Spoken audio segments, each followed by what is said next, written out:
ओम गुरु ब्रह्मा गुरु विष्णु गुरुदेव महेश्वरा गुरु साक्षात परब्रह्म तस्मै श्री गुरुवे नमः। आप में से बहुत सारे लोगों ने प्रश्न किया था कि कर्ण पिशाचिनी साधना क्या है। सबसे पहले मैं कहना चाहूँगा, अगर आप पर गुरु का मार्गदर्शन नहीं तो आप कर्ण पिशाची साधना के बारे में सोचिए भी मत।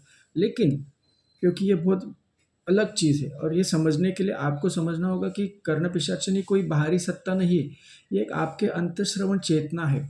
मान लीजिए कि आप अगर ध्यान धारणा में और आपकी साधना में उतनी प्रगति कर रहे हैं, जहाँ साधक बाहरी शब्दों से नहीं बल्कि अपने अंदर के नाद धुनि से जुड़ता जाता है। और कर्ण पिशाच साधना नाम सुनते ही बहुत सारे लोग डरते भी है कि उनको डराया जाता है कि ये भूत प्रेत बुलाने के लिए या ऐसा कुछ गलत चीज़ है।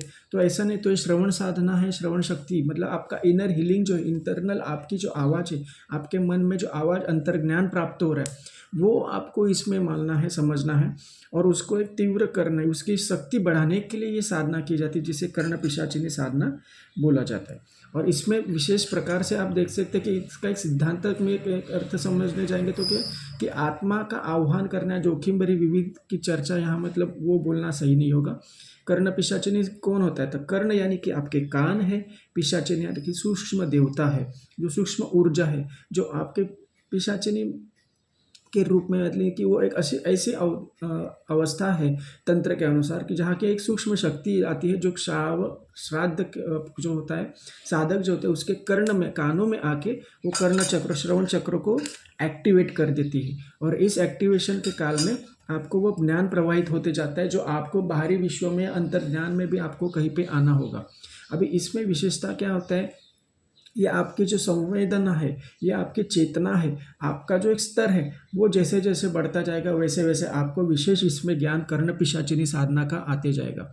अभी इसमें आध्यात्मिक अगर स्तर पर देखें तो मन के सूक्ष्म तरंगों का अभ्यास करना, आपको उसका अंतर्ध्वनि का नाद होना, इसके बाद जागृत आपका एक मन ध्यान के दौरान जागृत हो जाता है, हम इधर उधर भटकते हैं तो वो कहीं ना कहीं कंट्रोल हो जाता है। गुरु तत्व यानी कि देवी संकेत को आपको सुनना, ऐसा नहीं कि बुरी चीज़ है, सब अच्छी चीज़ें आप इसमें आ सकते हैं। गुरु के आशीर्वाद से विविध देवताओं का जो बातचीत है वो आप इसमें सुन सकते हैं। आत्मा से संवाद, किसी भी विश्व के बाहर पूरे ब्रह्मांड में किसी व्यक्ति के साथ आप संवाद भी कर सकते हो। और इसमें साधना करने के लिए आपको कुछ विशेष नित्य नियम संभालने होंगे, जैसे कि आपको हर दिन योगिक क्रिया करना है, योगिक क्रिया करनी है, योग ध्यान करना है, एक विशेष स्थान पर बैठना है जहाँ पे आपका शांत कमरा हो, कोई आपको डिस्टर्ब नहीं करेगा। रात्रि या सुबह एकदम जल्दी का पहाट मतलब 2:30-3 बजे के बाद इस साधना के लिए विशेष कालावधि समझा जाता है सुबह के।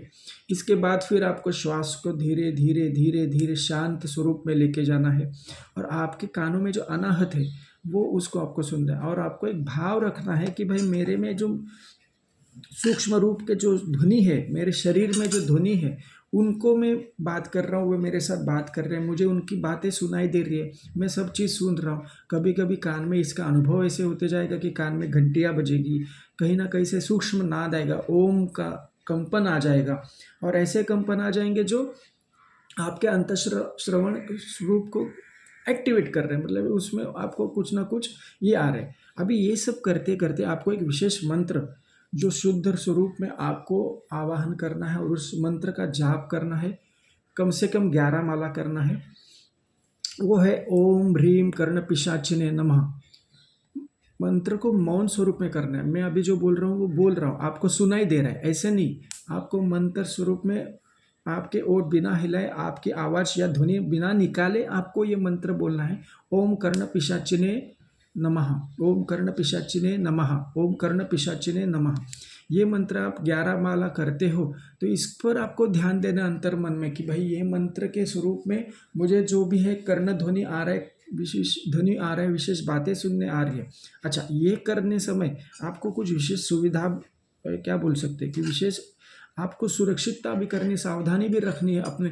तो आप आपस में आपके स्वरूप को, आपके पूरे शरीर को अगर रक्षा कंकण लगाते हो तो ये साधना के लिए बहुत आवश्यक है। क्योंकि कुछ अलग अगर गलत शक्तियाँ हो, उन्होंने आप पर कंट्रोल कर लिया, हावी हो गई इनिशियल स्टेज में, आप जब बहुत शुरुआती साधक हो तो आपको परेशानी हो सकती है, कुछ गलत चीज़ें भी आप पे कंट्रोल कर सकती है। तो गुरु ब्रह्मा गुरु विष्णु ये जो मंत्र है, गुरु साक्षात परब्रह्म तस्मै श्री गुरु, ये बोलना है आपको, गुरु का अनुष्ठान करना है। गुरु को बिना भय आपको कोई भी अनुष्ठान नहीं करना है।